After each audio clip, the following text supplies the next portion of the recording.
Përshëndetje teleshikues të nderuar të Jupiter TV.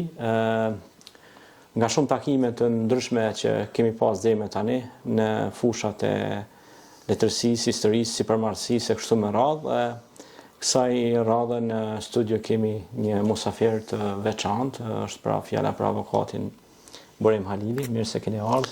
Faleminderit shumë Arbër edhe nga ju për ftesën, mirë se u gjetëm. Është kënaqësi që të jemi së bashku të bëjmë një temë të ngrohtë dhe ta shtrojmë një tematikë rreth punëve që ju bani. Unë kam përgatitur një farë pyetësori kështu, me thonë edhe më ju përmbajt ashtu, po ne do të mundohemi ta bëjmë një temë pak atraktive, një bisedë atraktive për të gjithë teleshikuesit. Ju keni një rrugtim të gjatë në fushën e jurisprudencës ose në fushën e avokaturës, po flas, dhe keni ndërtuar një rrugtim profesional nga studimet pra që keni pas juridike, si dhe në gjykatën e Qarkut, po ashtu si dhe në projekte ndryshme, siç ka qenë projekti i USAID-it, projekti Saad, një projekt mjaft interesant dhe themelimi i kompanisë që ju tashmë veç e keni në tregun me thonë ashtu kosovar, po ndoshta edhe shqiptar në përgjithësi, se kisha kufizuar se tregu është i hapun. Si po funksionon? Kufiti kanë hapur në Shqipëri. Jem open gjithandej të hapur. Kështu që si po funksionon ky tregu i sipërmarrësisë, po flas në këto ditë, kuptohet se konkurenca shumë e madhe, por duhet edhe etika profesionale në shitblerje në treg, kuptohet. Faleminderit Arbër, siç e bët edhe jo një hyrje të emisionit juaj. Pra në këmë fillu dikon para 15 vite, fillimisht 16, praktikën e gjykatën e Qarkut, në atë ku, pastaj nga praktika këmë kalu në projektin Saad të USAID-it, që këmë punu para si të dalin për mbaruesit privat, kena qenë një grup i strukturum nga projekti Saad i USAID-it, edhe kena kriju sistemin e funksionimit të përmbaruesve privat. Pastaj me licencimin e përmbaruesve privat, na kena shujt, domethënë shujt si projekt. Unë personalisht nuk kam pat interes të punoj në procedurën përmbarimore, ju pse ndoshta nuk është një procedurë profitabile, sa është mjaft profitabile, po kryesisht procedura përmbarimore është ajo që ka të bëjë me ekzekutimin e gjanave që njerëzit i kanë dhe nuk dojnë me i pagu për obligimet që i kanë, e pastaj kryesisht ka të bëj me ekzekutim të dhënshëm. Edhe unë nga natyra jam të pak më i qetë, edhe me i bloku llogaritë, ndoshta me shku edhe dikën me largu pi shtëpisë, m'ja mur mjetet e m'ja qit në shitje, për mu ka qenë paksa e papranueshme, edhe për këtë arsye kom vendosur të fokusona në fushën e avokaturës edhe shërbimeve juridike. Fillimisht deri nga viti zyrën kom fillu domethënë me 8 gusht 2011, kom punu në kompenzimet të dameve dhe në çështjet pronësore që kanë të bëjnë me padi për vërtetim pronësie, pasi që këtu i kam ndërsh fushën më specifike që i kam edhe specialitet në punën që bëj.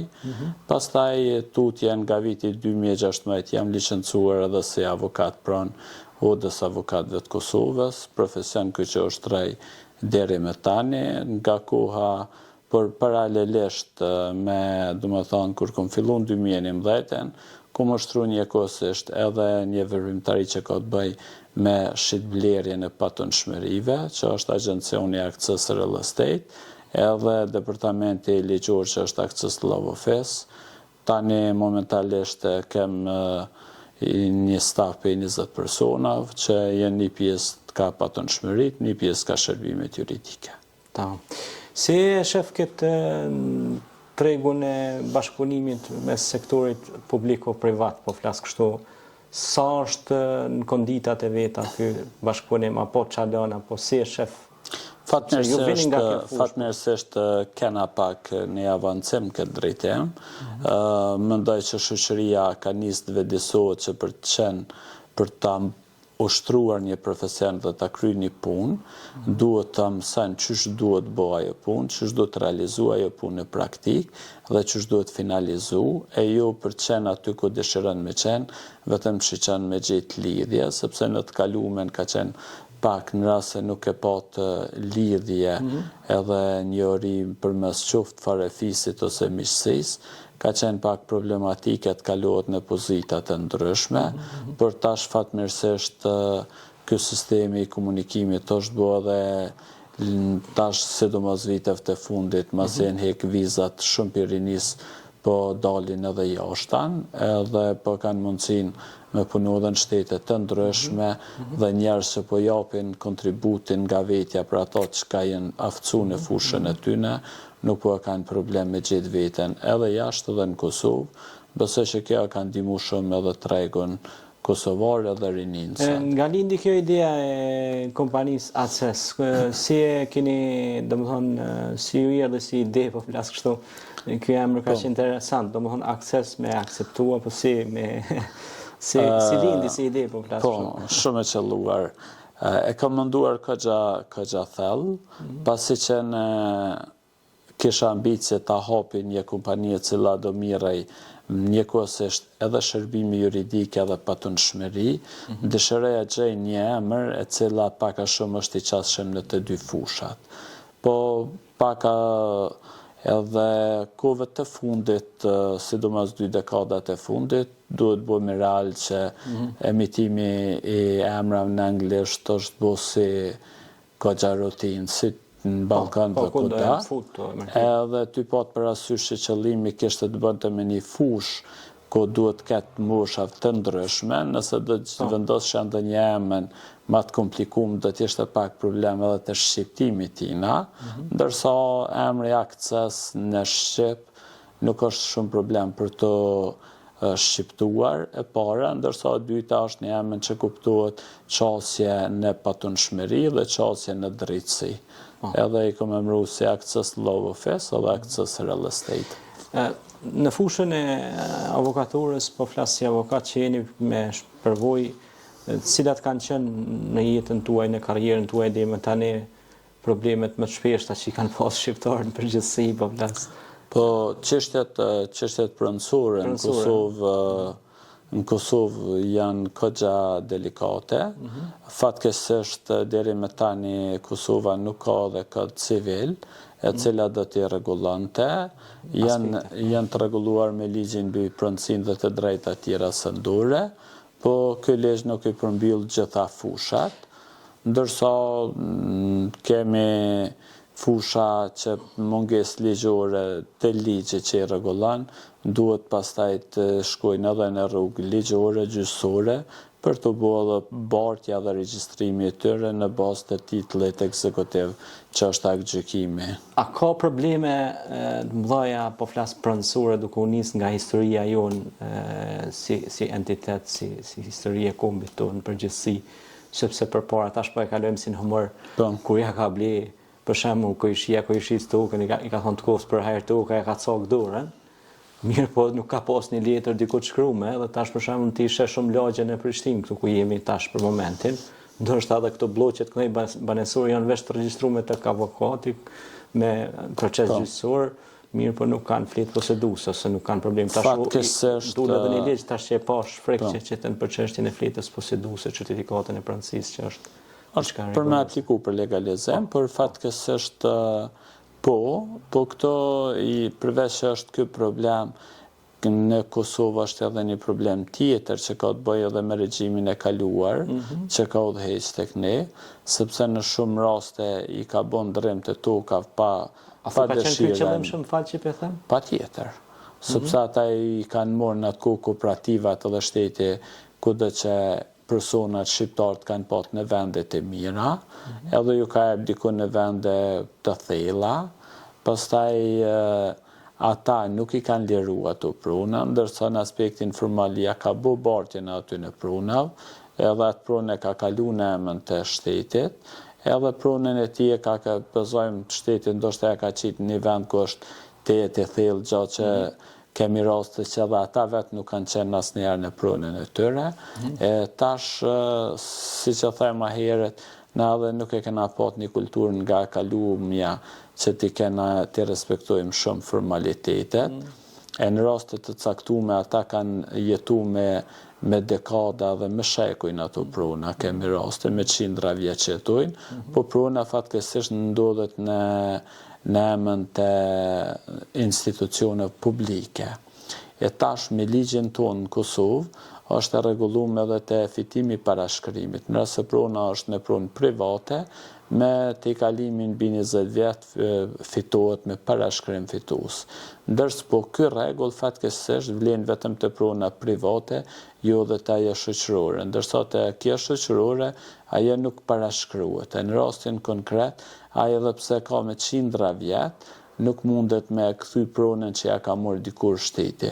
Ndërsa atë prunën tjetër që shteti ja ka qitë në emën ti, edhe e ndodhë që për shfrytëzohet për një personi tjetër privat, edhe gjatë që kë nuk mundet me shku atje, se dhe ndoshta ka bo ajo ku në emën ti, ka bo pa di për vërtetin prëndësie, ka mujt me bartë prëndësin, po edhe sikur mës ta ketë bartër, prapë është problemi që nuk mundet, është e rënd pak, a i thot, e kam këtë në këtë fjallën tonë, tash pas luftës që e kem dem baba dem, edhe nuk e liren.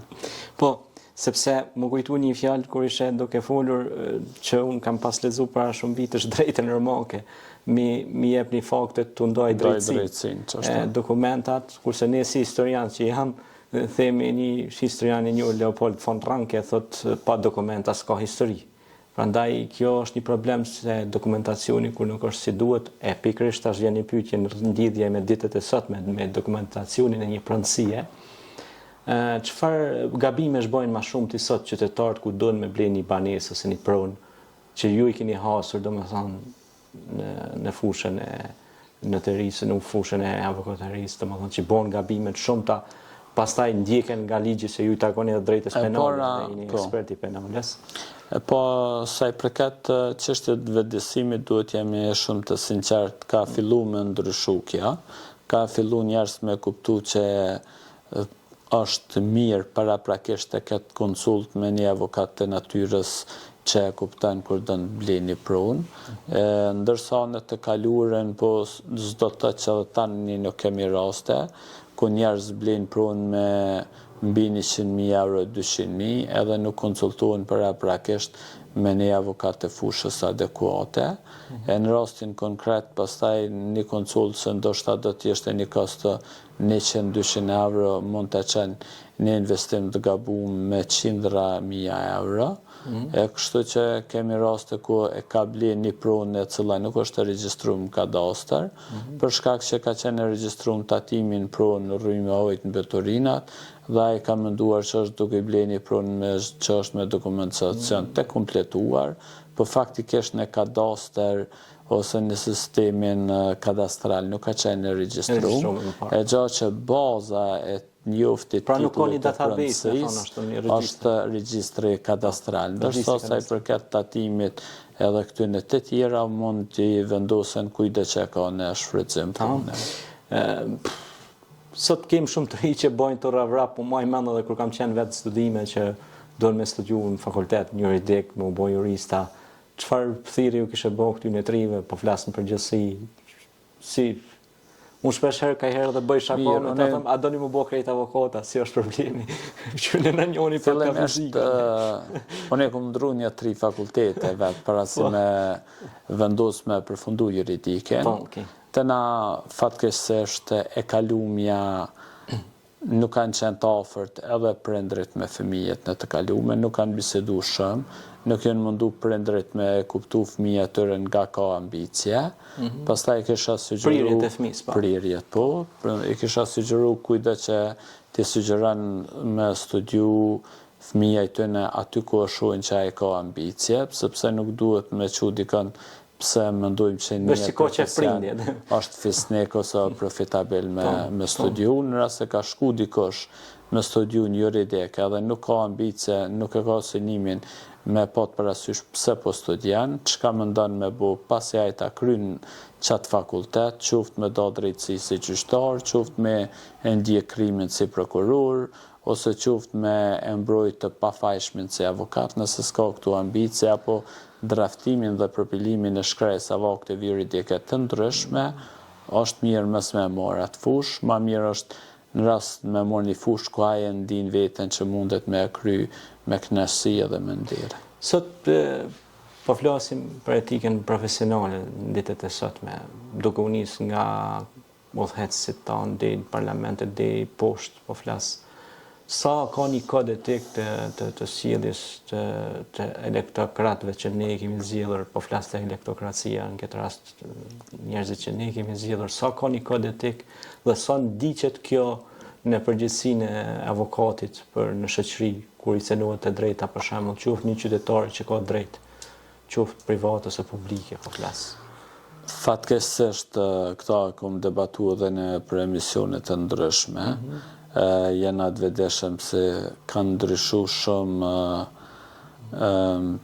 tani ma edhe prestigjë njerëzve që mbajnë pozita sidomos politike. Përpara në rast se nisëm tek na në Kosovë, në Kosovën e para dhe pas lufte, kem pat njerëz që për një me kanë qenë model se si duhet me qeveris, të janë nis për Zotit Rogova, Dacit, e të tjerë, kanë qenë fillimisht me kualifikime akademike, pastaj kanë qenë model se si duhet, si o përgjësia një politikanit në fjallën që thatë, ndërsa fatkeqësisht kohëve të fundit kjo ka degradu në të madhen, nuk ka degradu vetëm vendin tonë, po ka degradu kuda në botë. Të janë nis pej presidentit më të njoftën botëror që është Trump, që përdur nashta ka njerë shpreje që edhe njerës me një kualifikim mesatar nuk do duhet i përdarshin, për fatkeqësisht është koha në cilën po jetojmë. Mos valli jo ke shojnë që nuk ndez ndryshe shikueshmëria se pikërisht është ajo. Nuk bosh më i shikuar më viral më. Po duhet të bëj diçka për me rënë sy atë. Me rënë sy bezojna më shumë sa dhe janë të përfolën dhe të ndjeken nga rrjetet sociale dhe nga emisionet të ndryshme me televizive, personat me skandale dhe gjëra të tilla, sesa ata që kanë kualifikime shumë profesionale dhe janë të njohur për një etik të lartë. Sepse ne kur kemi mësuar nga gazetari, bad news is news, domethënë lajmi i keq është lajm, lajmi i mirë s'është lajm. Dhe kjo fatkeqësisht është kjo që po ndërtohet. Si po shkon tash unë i përcjell ato aktivitetet e punës që bëni ju, si po shkon çështja e pronave sot? Apo është rrit tregu, është rrit konkurenca tek pronat, po flasim për gjithë. Çështja sa i përket pronave. Se ju ballafaqoni më shumë me këtë pjesën. Është kem një vëdesim te mos së gjerë që prona është ajo që është. Prona nuk rritet, nuk shumë fishohet, dhe si rezultati vëdesimit këtë nivel ka ndikuar që më ngrit çmimi i pronës, ma nuk është çmimi i pronës ai cili ka qenë më herët, edhe po ka ngritje çdo ditë, ndërsa sa i përket transaksioneve realisht më doj prap, edhe përkundër faktit që ngrit çmimet, janë ngrit edhe ka më shumë transaksione. A keni pas ndonjë rast për shembull që ndërtuesi ka qenë jo kualitativ, ndërtuesi pra është fut materiali dopt edhe është doft të ndjeket në aspektin penal në bashkëpunim me inxhinierët, ndonjë rast që për shembull banesat kanë qenë të dobta. Të vëdësohet po flas. Të vëdësohet kualiteti, mos futet. Jo shumë, ta fatkeqësisht janë raste të pakta në praktik, po fatmirësisht blerësi është vëdësueshëm, është evidencë çka zgjidh, nuk përzgjedh në rast se nuk ka të bëjë me një objekt të cila nuk është t'ja nis nashta pej fasadës t'jashme që se ka strukturale, pastaj gjona të mbrëmshme që si ka geperit, dyrë dritare, plastik që si ka të regjama, 4 stinursh, e tash ka ndryshu shumë. Minutat ecin dal nga dal, edhe të pata shumë kënaqësi që të pata në studio, edhe bisedum një temë gjithëpërfshirëse edhe të mirë dhe interesante, por edhe kontemporane që na duhet sot për ditët e sotme, se jam mësuar me disa tema të kaluara si kemi pas profesor të nderuar, po ato janë pjesë e materjes tonë, e historisë memoareve tona. Unë të përgëzoj shumë për punën që ju po e bëni. Puna juaj shihet, cilësia shihet që po bëni edhe me kompaninë, po edhe me punën përvojën e juaj si avokat. Kështu që unë ju dëshiroj shumë suksese në punën edhe në tregun që po e bëni, edhe keni dhënë tregut një konkurrencë të mirë dhe një cilësi të mirë. Kështu që ju përgëzoj për çdo punë që e bëni. Ne si kompani mediatike kemi pasion dhe dëshirë me i promovu njerëzit që punojnë në këtë vend dhe roli jonë si media është të ngritim kulturën, edukimin, tregun e pastër në këtë shoqëri që të avancojë populli ynë, vendi ynë edhe ne të përparojmë. Faleminderit shumë Arbër edhe për juve për ftesën. Vlerësojna shumë edhe temën që keni përfshirë, njëkohësisht komunikimin gjatë këtij debatit. Shpresojmë që sadopak të jetë i dobishëm edhe për ata që na përcjellin dhe ndëgjojnë. Faleminderit. Faleminderit. Teleshikues të nderuar, pra ishte avokati Burim Halili. Shihemi në takimet tona të radhës. Mirupafshim.